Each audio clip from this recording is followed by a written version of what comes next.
Bonjour à toutes et à tous. Je voudrais d'abord remercier les organisateurs de m'avoir invité à prendre part à ce Saïdiva dans le cadre de la COP26.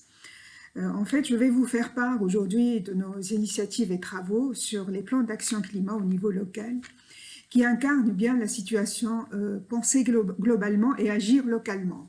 En fait, la phrase originale « Think global and act local » en anglais a été attribuée d'ailleurs bien avant le lancement de la Convention cadre sur le changement climatique à l'urbaniste et activiste social écossais Patrick Geddes, suite à ses nombreux travaux de planification de la ville en fait. C'est vous dire combien la planification locale est primordiale pour réussir la lutte contre le changement climatique au niveau local et global.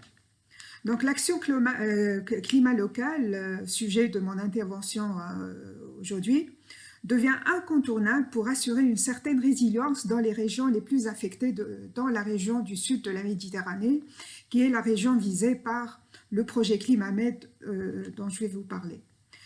En fait, le projet Climamed, c'est un projet financé par l'Union européenne dans 8 pays méditerranéens. Ce projet est actuellement dans sa 4e année, il dure 4 ans en fait. Il a 3 composantes, le projet. Donc la première composante consiste à faire un travail d'harmonisation des politiques et stratégies nationales et locales sur le climat.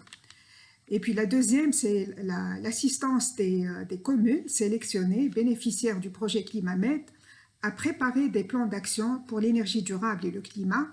Ce sont les plans de planification donc, de l'action climat locale.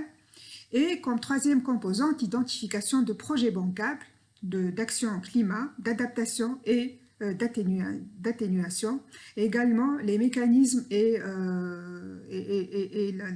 les sources de financement pour leur mise en œuvre.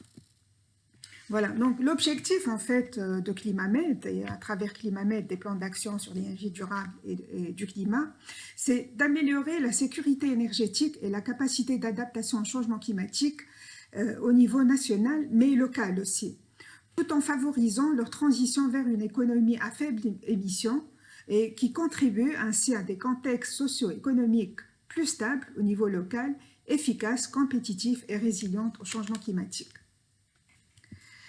Voilà, donc en fait, comment on a agi? On a commencé par créer un groupe de coordination nationale dans les pays bénéficiaires. Pourquoi? Parce que en fait, l'action climat locale est indissociable du niveau national. Donc il s'agit pour nous de regrouper tous les acteurs clés de l'action climat, que ce soit les acteurs actifs, dans la lutte contre le changement climatique, ou bien les acteurs impactés par le changement climatique, et de créer ce lien entre le national et le local.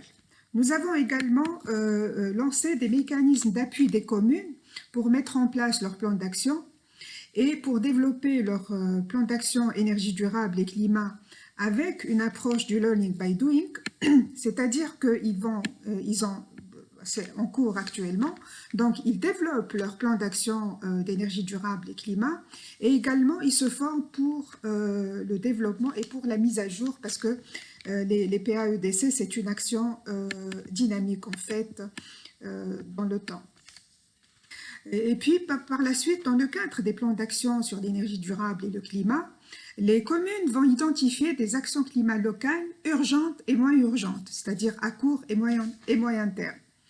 Les communes, donc avec l'assistance de Climamed, ont pu formuler des actions climat sous forme de fiches actions, de propositions de projets techniques et financières, donc des actions climat d'adaptation et d'atténuation, et également de proposer donc, des projets bancables pour ces actions-là.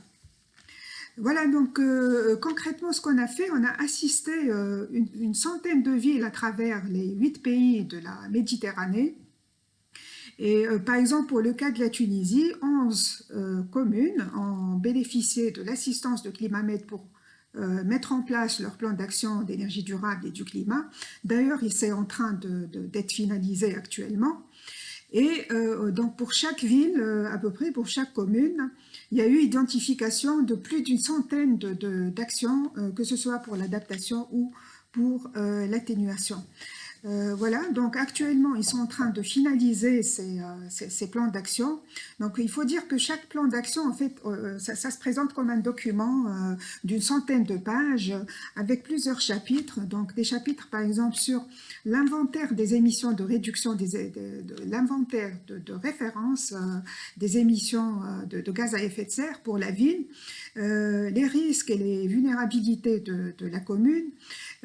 Par la suite, et sur la base de ces émissions et sur la base de ces risques et vulnérabilités, ils vont pouvoir donc identifier des actions climat, d'adaptation et d'atténuation, et puis par la suite donc de proposer des projets techniques, des propositions techniques et de financement, et de s'adresser avec l'appui de ClimaMed à des institutions financières internationales.